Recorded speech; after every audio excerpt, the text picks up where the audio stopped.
अस्सलाम वालेकुम, I am Samia Ejaz और आज हम कंप्यूटर साइंसेस के एल्गोरिदम्स पढ़ेंगे। हमने लास्ट क्लास में फ़्लो चार्ट्स देखे थे। फ़्लो चार्ट्स में हमने प्रॉब्लम सॉल्व करते हुए डिफरेंट सिंबल यूज़ किए थे जिनके थ्रू हमने आगे प्रॉब्लम सॉल्व की थी। यहाँ पे अब हम एल्गोरिदम्स देखेंगे।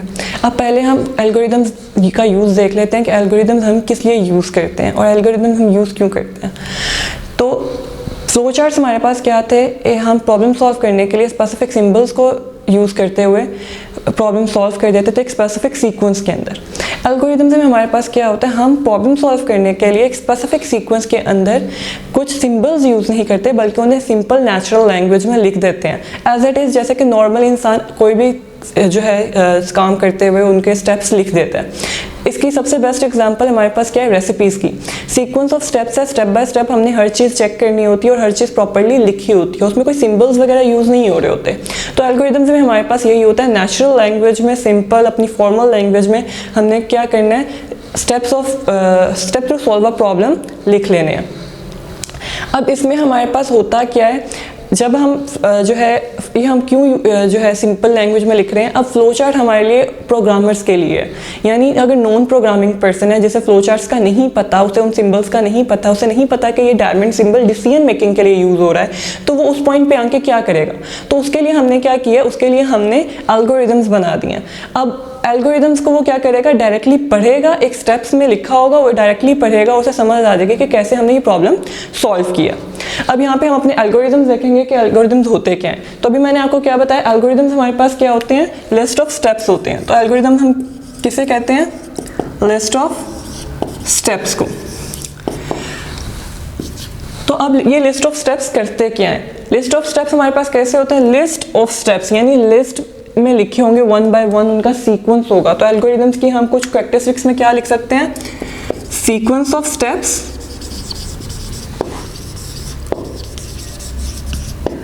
To solve a problem, right. Then अब हमारे पास कितने स्टेप्स होने चाहिए, हर प्रॉब्लम को सॉल्व करने के लिए हमारे पास एक स्पेसिफिक अमाउंट के स्टेप्स नहीं होते, या ऐसे कोई इतने स्टेप्स नहीं होते कि सारी प्रॉब्लम 6 स्टेप्स के अंदर ही कंप्लीट होंगी या सारी प्रॉब्लम्स 10 स्टेप्स में ही कंप्लीट होंगी। हमारे पास स्टेप्स वेरी करते हैं, जैसे हमारी प्रॉब्लम को सिंपल से कॉम्प्लेक्स की तरफ जाती है या कॉम्प्लेक्स से सिंपल की तरफ इसके दरमियान रहती है, तो उस तरह स्टेप्स चेंज होते रहते हैं। इसी तरह इसमें भी वो लिस्ट ऑफ स्टेप्स चेंज होते रहेंगे, लेकिन ऐसा नहीं होगा कि स्टेप्स बहुत ज़्यादा हो जाएं, हमें पढ़ते हुए मसला हो या हमारी आगे से काउंटिंग ख़त्म हो जाए। तो हमारे स्टेप्स छोटे होने चाहिए, तो इट शुड बी फाइनाइट। हमारे स्टेप्स क्या होंगे, फाइनाइट सेट ऑफ स्टेप्स होंगे, ठीक है। अब फाइनाइट सेट ऑफ स्टेप्स होंगे, इनमें हम कर क्या रहे हैं, हम कोई भी प्रॉब्लम सॉल्व कर रहे हैं, तो ये क्या है, एक लॉजिकल सीक्वेंस है। तो हम यहाँ पे कह सकते हैं कि ये सीक्वेंस कौन सा है, लॉजिकल सीक्वेंस है, ठीक है। हम अपने कॉन्सेप्ट के मुताबिक कि पहले ये करना है, फिर हम ये करेंगे, फिर हम ये करेंगे। आपका और दूसरे पर्सन का, जो भी नेक्स्ट पर्सन आपसे है, उसका मेथड वेरी कर सकता है, स्टेप्स वेरी कर सकते हैं। रिजल्ट एंड पे डिपेंड, हमारे रिजल्ट जो डिपेंड करता है वो हमारे स्टेप्स पे डिपेंड करता है। अब रिजल्ट के बेस पे हमारे स्टेप्स चेंज हो सकते हैं, हो सकता है उससे भी वही वाला रिजल्ट आ रहा हो जैसे कि मेरा आ रहा है। तो इसलिए हम इसे लॉजिकल कह देते हैं कि आपने जिस तरह आपको लगता है कि प्रॉब्लम सॉल्व होगी आप वैसे उसे लिख लेंगे। अब इसके अलावा हमारे पास, मैंने अभी बताया कि क्या है, नेचुरल लैंग्वेज के अंदर लिखा होता है ताकि हर पर्सन, प्रोग्रामर और नॉन प्रोग्रामिंग पर्सन उससे पढ़ सके, ताकि उसे समझ आए। तो इट्स इन नेचुरल लैंग्वेज। तो हम इसे यहाँ पे इन 3 स्टेप्स को हम एक शॉर्ट फॉर्म में लिख सकते हैं कि ये क्या है, स्टेप बाय स्टेप प्रोसीजर है।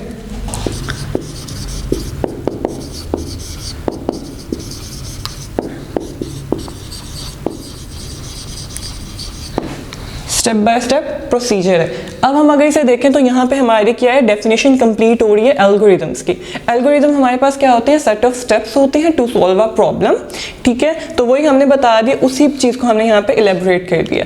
और आगे ये हमारे पास जो है नॉन प्रोग्रामिंग पर्सन के लिए नेचुरल लैंग्वेज में लिखे गए होते हैं, फॉर्मल लैंग्वेज यूज़ की होती है। तो ये सारे इसकी क्या है, कैरेक्टरिस्टिक्स में भी आ जाते हैं। अगर आप इसको डायरेक्टली डेफिनेशन में इस तरह 3 पॉइंट लिख देते हैं तभी आपका आंसर सही है, ठीक है। अब मैंने आपको इसके कहा था, इसकी बेस्ट एग्जाम्पल क्या है, एक रेसिपी की है। रेसिपी इसकी क्या है, बेस्ट एग्जाम्पल है। कोई भी सिंपल रेसिपी है कॉम्प्लेक्स रेसिपी, ये कोई मैटर नहीं करता। हम यहाँ पे हमने जब अपना फ्लो चार्ट बनाया था, हमने उसमें चेक कहा, सबसे पहले एग्जांपल क्या की थी, हमने अपनी टी प्रिपरेशन की या टी मेकिंग की एग्जांपल की थी। उसमें हमने जो किया था, हम उसी का अब एल्गोरिदम लिखते हैं ताकि हमें समझ आ जाए कि एल्गोरिदम है क्या। तो यहाँ पे हम क्या लिखते हैं,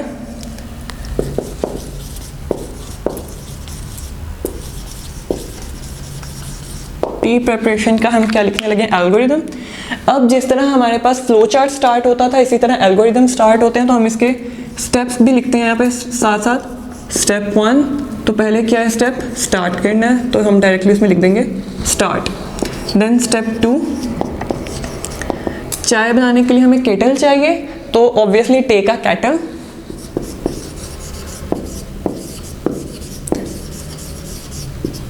take a kettle. Step 3, pour water in it।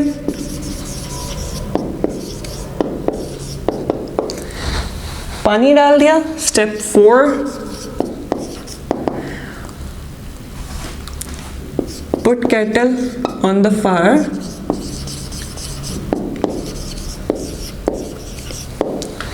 चूल्हे पे रख दिया। स्टेप 5, उसके बाद put tea leaves in it।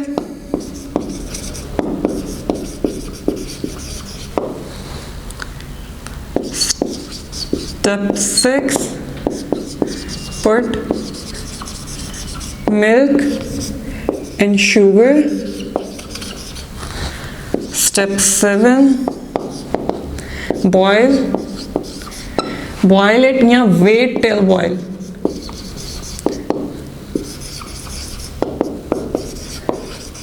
Boil कर रहे हैं या तब तक इंतज़ार करें जब तक ये बॉयल नहीं हो जाती। स्टेप 8, उसके बाद क्या करना है, रिमूव द केटल।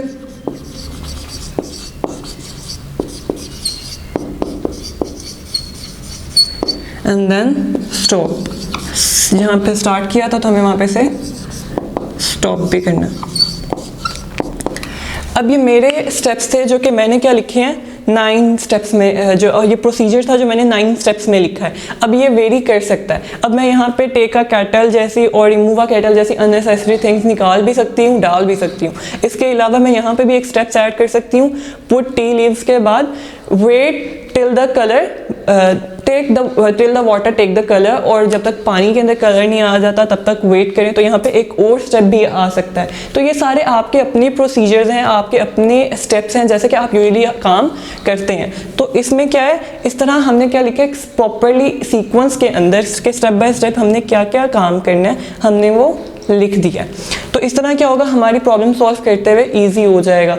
अगर यही प्रॉब्लम मैंने फ्लो चार्ट के थ्रू बनाई होती, उसमें मैं कुछ सिंबल्स यूज़ करती, तो वो सिंबल्स किसी भी अननोन पर्सन को, उनसे जो वो पर्सन जिसे वो सिंबल्स नहीं पता नहीं हो पाते, उसको समझ नहीं आ पाती। तो ये क्या, ये उनके लिए बहुत क्या एक हेल्प है, एक गाइड है, इजीली वो इसे सॉल्व कर सकते हैं। अब हम उसका रोल चेक करते हैं कि रोल ऑफ एल्गोरिदम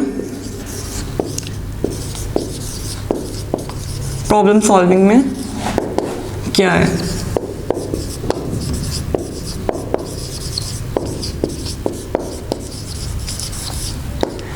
ठीक है, अब मैंने आपको कहा है कि क्या होगा, ये हमारे पास क्या है, एक गाइड है। अभी मैंने थोड़ी देर पहले ये वर्ड यूज़ किया, तो वही हम यहाँ पे लिख सकते हैं कि हमारे पास एल्गोरिदम क्या है, एक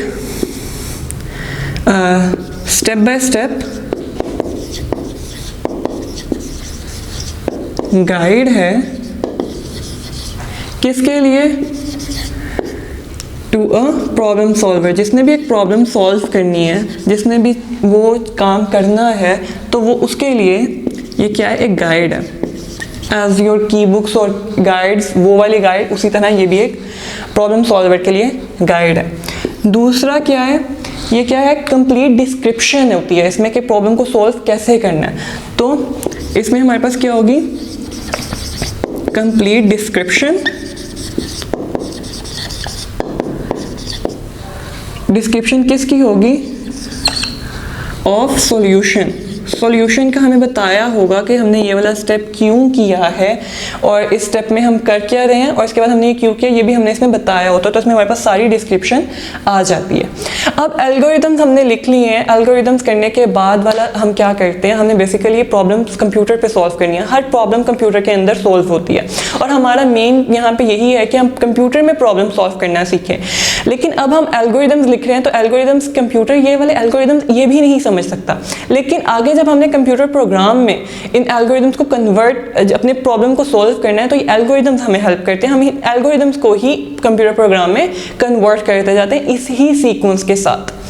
अब कंप्यूटर में ये कैसे काम होता है, हम ये जो है फ्लो चार्ट और हमने एल्गोरिदम्स क्यों पढ़े हैं, तो अगर हमारे पास एक सिंपल प्रोग्रामर है तो वो क्या करेगा, वो सबसे पहले प्रॉब्लम चेक करेगा जो कि हमने स्टार्टिंग में 5 स्टेप्स देखे थे, उससे सारा अपने आप को क्लैरिफाई कर लेगा प्रॉब्लम के बारे में। देन उसके बाद उसको सॉल्व करने के लिए एक एल्गोरिदम बनाएगा और फिर उस एल्गोरिदम को प्रोग्राम में कन्वर्ट कर देगा। प्रोग्राम हमारे पास लास्ट स्टेप है किसी भी प्रॉब्लम के सोल्यूशन को फाइंड करने का, तो उसमें हमारे पास एल्गोरिदम से डायरेक्ट प्रोग्राम बन गया। लेकिन अब कोई डिज़ाइनर है तो वो बेसिकली क्या करेगा, डिज़ाइनर प्रॉपरली सारा एल्गोरिदम बैठ के लिखेगा नहीं, वो प्रॉब्लम को वही फर्स्ट 5 स्टेप्स के जो थ्रू जो कि हमारे चैप्टर के स्टार्ट में थे उनके थ्रू जो है प्रॉब्लम समझेगा। उसके बाद क्या करेगा, प्रॉब्लम का फ्लो चार्ट बना देगा। प्रॉब्लम का फ्लो चार्ट बनाने के बाद जब उसके जो भी प्रोग्रामर होगा वो पहले उस फ्लो चार्ट को एल्गोरिदम में कन्वर्ट करेगा, कन्वर्ट करने के बाद उसको क्या कर देगा, प्रोग्राम में कन्वर्ट कर देगा, प्रोग्राम लिख देगा उसके कंप्यूटर पे और कंप्यूटर फिर उसे आके फर्दर वर्किंग स्टार्ट कर देगा।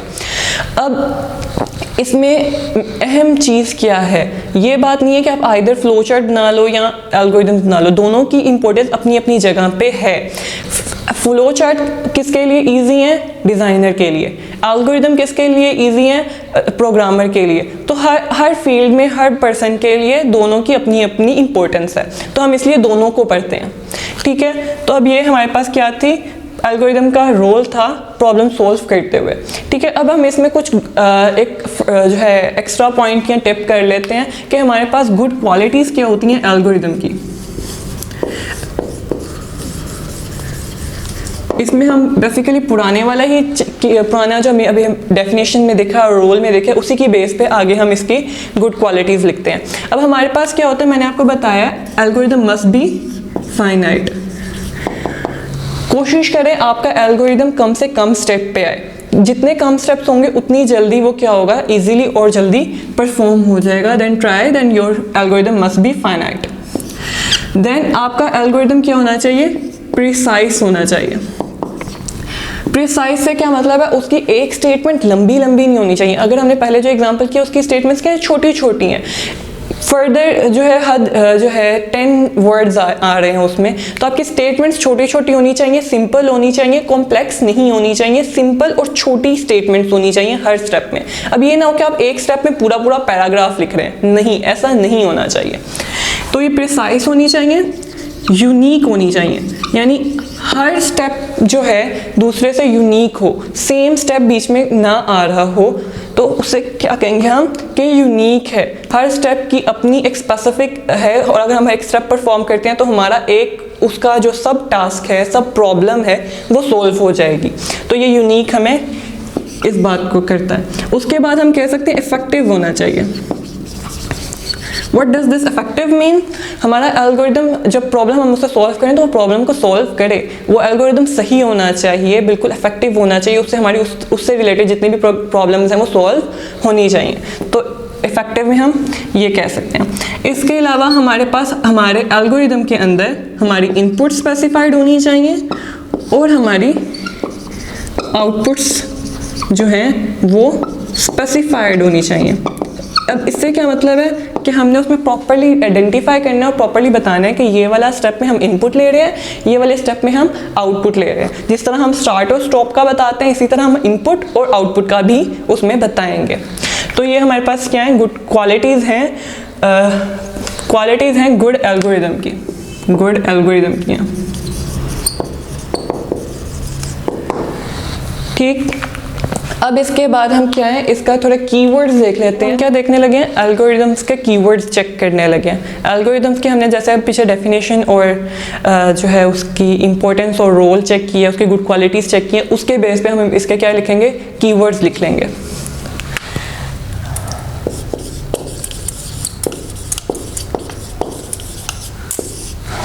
अब कीवर्ड्स कौन कौन से होने चाहिए, पहले हमें अब जब एग्जाम्पल देखिए तो उसमें सबसे पहले हमारे पास क्या था, स्टार्ट का स्टेप था।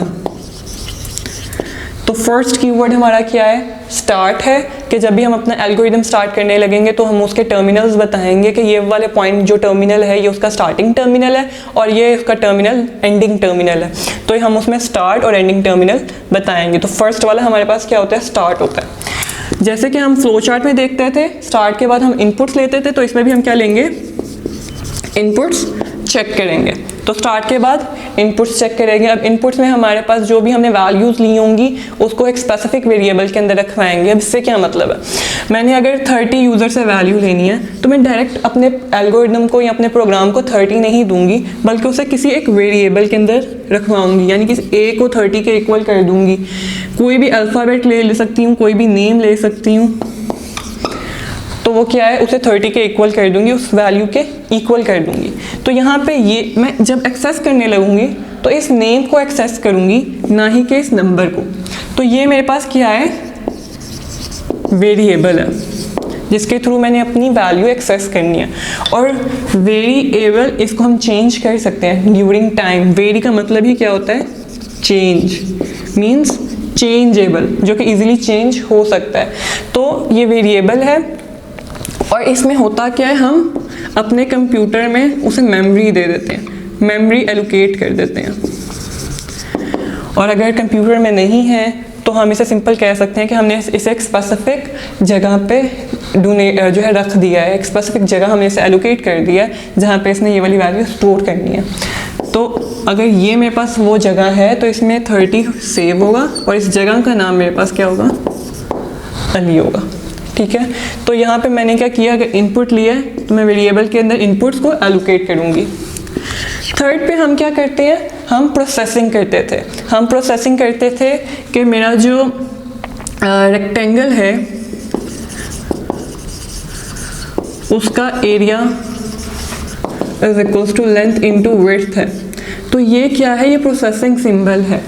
तो इस प्रोसेसिंग को हम अपने एल्गोरिदम्स में सेट के कीवर्ड के साथ, कीवर्ड यानी कांस्टेंट वर्ड है, हम इन्हें चेंज नहीं कर सकते, के साथ जो है नोट लिखेंगे। पहले हम सेट लिखेंगे और फिर उसमें हम लिख देंगे set rectangle area is not is equals two is length into width. तो ये हम सेट में लिख देंगे। प्रोसेसिंग के बाद हम क्या करते हैं, डिसीजन करते हैं। हमने अपने डिसीजन मेकिंग में डायमंड सिंबल पढ़ा था, तो वो डिसीजन करते हैं। उस डिसीजन में हमने चेक किया था, हम कोई भी एक वैल्यू लेके आते हैं, कंडीशन जो है वो चेक करते हैं, फिर उस पर हम बताते हैं आइदर ये ट्रू है या ये फॉल्स है।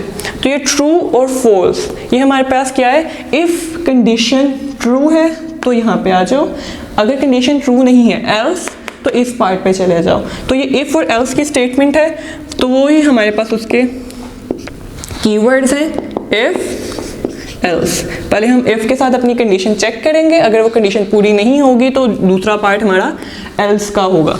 तो ये इफ़ एल्स हमारे पास ये वाला सिंबल को जो है बताएंगे। नंबर 5, इसके अलावा हमने देखा था लूप्स। मैंने आपको बताया था आइटरेटिव प्रोसेस होगा, हमें बार बार एल्गोरिदम नहीं लिखना पड़ेगा, बार बार वो वाले स्टेप्स नहीं बनाने पड़ेंगे। हम वहाँ से बता देंगे कि इसके बाद ये वाले स्टेप पे चले जाओ। जब हमने जो है चेक किया था आइदर हमने जो इनपुट ली हैं वो 5 हो गई हैं कि नहीं, तो हमने उसके बाद उसे वापस ऊपर जाके आइट्रेट कर दिया था, लूप चला दिया था। तो ये भी हमारे पास डिसीजन मेकिंग में ही आता है। डिसीजन के बाद हम चेक करते हैं आइदर हमने लूप चलाना है नहीं चलाना, तो इसके लिए हम लूप्स यूज़ करते हैं। तो यहाँ पे हम उसके लिए कौन सा कीवर्ड यूज़ करेंगे, यानी स्पेसिफिक वर्ड कौन सा यूज़ करेंगे, वो हमारे पास होगा गो टू का। हम उसे कहेंगे अब इस स्टेप पे चले जाओ। अगर इफ़ ऐसा हो गया है तो ठीक है, वरना इस स्टेप पे चले जाओ, तो हम वहाँ पे गो टू का वर्ड यूज़ करेंगे। ठीक है, उसके बाद हम क्या करेंगे, जब हमने इनपुट लिए, प्रोसेसिंग करवाई है, तो प्रोसेसिंग करवाने के बाद वो सारा डाटा हमने उस वेरिएबल में छोड़ नहीं देना, हमने उसे चेक करना है क्या आंसर आया है। तो उसके लिए हम यूज़ करते हैं आउटपुट। हम लिखेंगे आउटपुट क्या है ये, और फिर उस आउटपुट के आगे वो वाला वेरिएबल का नेम लिख देंगे। जैसे कि अभी यहाँ पे अली है तो आउटपुट अली, तो हमें अली के अंदर वाली वैल्यू रिटर्न कर देगा। और 7th and last step, last point keyword is, जहाँ पे हमने स्टार्ट किया है वहाँ पे हमने उसे स्टॉप भी करना है, एंड भी करना है। तो लास्ट स्टेप पे हम क्या करते हैं, एंड लिख कर देते हैं। ठीक है, तो ये हमारे स्पेसिफिक कीवर्ड्स हैं। अब इन कीवर्ड्स को यूज़ करते हुए हम अपनी सिंपल प्रॉब्लम्स सॉल्व करते हैं। अब इसके एक सिंपल एग्जांपल चेक कर लेते हैं।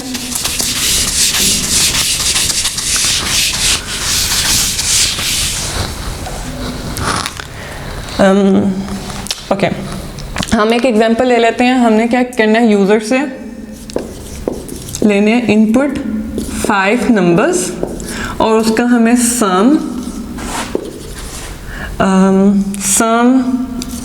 एवरेज बताना है। ठीक है, कि उसकी सम क्या है आया है और उसका एवरेज क्या है। हम प्रोडक्ट भी बता सकते हैं, आप जितना यहाँ पे उसे लंबा कर सकते हैं हो सकते हैं। तो हम अभी सिंपल एक सम और एवरेज के लिए अपनी प्रोग्राम को लिख लेते हैं। तो पहले हम स्टार्ट में स्टेप्स लिखेंगे कि हमने कौन सा स्टेप करना है। फर्स्ट स्टेप हमेशा क्या होगा, स्टार्ट वाला। तो पहले हम क्या लिखते हैं, स्टार्ट। स्टेप 2, स्टार्ट के बाद हम हमेशा क्या करते हैं, यूज़र से इनपुट लेते हैं, फिर प्रोसेसिंग करते हैं, फिर डिसाइड करते हैं आइदर हमारा रिजल्ट सही आया कि नहीं आया, या कोई कंडीशन हो वो चेक करते हैं, और फिर उसके बाद एंड कर देते हैं। तो स्टार्ट के बाद नेक्स्ट स्टेप क्या है, इनपुट का। हमने यूज़र से क्या करनी है, इनपुट लेनी है। तो हम डायरेक्ट लिखेंगे इनपुट 5 नंबर्स। तो 5 नंबर्स को हम किसी भी तरह लिख सकते हैं। मैं डायरेक्टली 5 नंबर्स भी लिख सकती हूँ, उनको एक स्पेसिफिक वेरिएबल भी दे सकती हूँ, जैसे कि हमने लास्ट में अली मैंने बताया था। इसी तरह मैं number 1, number 2, number 3, number 4 and 5, ये मैंने N1, N2, N3, N4, N5 से नंबर 1, नंबर 2, नंबर 3, 4 और 5 जो है उसे असाइन कर दिया है। अब यहाँ पे हम कोई भी लिख सकते हैं। मैं N0 से भी स्टार्ट कर सकती हूँ, 1 से भी स्टार्ट करती हूँ, कोई भी वेरिएबल नेम ले सकते हैं, ये आपकी मर्जी है, ये आप पे डिपेंड करता है। स्टेप 3 करने के बाद मैंने क्या करना है, सम करना है। सम मेरा है प्रोसेस के लिए हम कौन सा कीवर्ड यूज़ करते हैं, सेट का। तो यहाँ पे हम क्या लिखेंगे, सेट सम 2, किसके इक्वल सेट करना है इसको, N1 plus N2 plus N3 plus N4 plus N5। तो ये हमारा क्या होगा, सम इसके इक्वल सेट हो गया। उसके बाद हमने क्या करना है, हमने एवरेज निकालना है। तो एवरेज को भी हम सेट कर देते हैं। सेट एवरेज के लिए मैं पूरा कीवर्ड नहीं, एवीजी यूज़ कर लेती हूँ। एवीजी 2 किसके इक्वल करना है, तो हमारे पास एवरेज कैसे निकालते हैं, जो भी नंबर्स होते हैं उनका सम डिवाइडेड बाय टोटल नंबर्स, जितने नंबर्स हमने यूज़ किए हैं। तो इसके लिए हम 2 तरीक़ों से कर सकते हैं। आइदर मैं एवरेज 2 लिख दूँ, सम डिवाइडेड बाय 5, ऐसे भी हो सकता है। अगर ऐसे नहीं लिखना तो हमारे पास दूसरा तरीका क्या है कि मैं दोबारा से वो सारे वर्ड्स ऊपर वाले लिखूं, जिसमें मैं क्या करूँगी, N1 plus N2 plus N3 plus N4 plus N5, इनको ब्रैकेट में लिखो और फिर डिवाइडेड बाय 5 कर दो। तो दोनों तरीके ठीक हैं, जो आपको इजी लगे। तो बेसिकली मैंने स्टार्ट में क्या कहा था, हमारे प्रिसाइज होने चाहिए। तो अब ये भी प्रिसाइज है, वो भी प्रिसाइज है, वो ज़्यादा प्रिसाइज है, वो भी यूज़ कर सकते हैं और ये भी यूज़ कर सकते हैं। ठीक, एवरेज लिख दिया, सम लिख दिया, हमारे पास इनपुट भी ले ली, प्रोसेसिंग भी करवा ली, कोई डिसीजन वगैरह यहाँ पर उन्होंने कोई कंडीशन नहीं दी हुई, कोई लूप नहीं हमने चेक करना, तो इसलिए हम इफ़ एल्स और गो टू वाला कीवर्ड यूज़ नहीं करेंगे। नेक्स्ट क्या है हमारे पास, आउटपुट, हमने आउटपुट शो करवानी है। तो स्टेप 5 में हम क्या करेंगे, आउटपुट, सम और एवरेज, वही वाले कीवर्ड्स यूज़ करने हैं जो कि आपने ऊपर किए हैं। ठीक, हमने सम और एवरेज आउटपुट ले ली और लास्ट स्टेप हमारे पास हमेशा क्या होता है, एंड का, तो यहाँ पे हम उसे एंड कर देंगे। तो ये हमारे पास क्या थी, एक सिंपल एग्जांपल थी, कंप्यूटेशनल एग्जांपल थी, मैथमेटिकल एग्जांपल थी, जिसमें हमने सम और एवरेज कंप्यूट किया है, कैलकुलेट किया। तो इसके अलावा हम अब डिफरेंट एग्जांपल्स भी करेंगे आगे, जिसमें हम क्या करेंगे, अपने गो टू और इफ एल्स वाला स्टेटमेंट या कीवर्ड यूज़ करेंगे। तो अभी आप इसमें कोई मसला है तो आप नीचे कमेंट्स में पूछ सकते हैं। नेक्स्ट में हम डिफरेंट एग्जांपल्स करेंगे जो कि हम उसमें मज़ीद डिफरेंट कीवर्ड यूज़ करेंगे।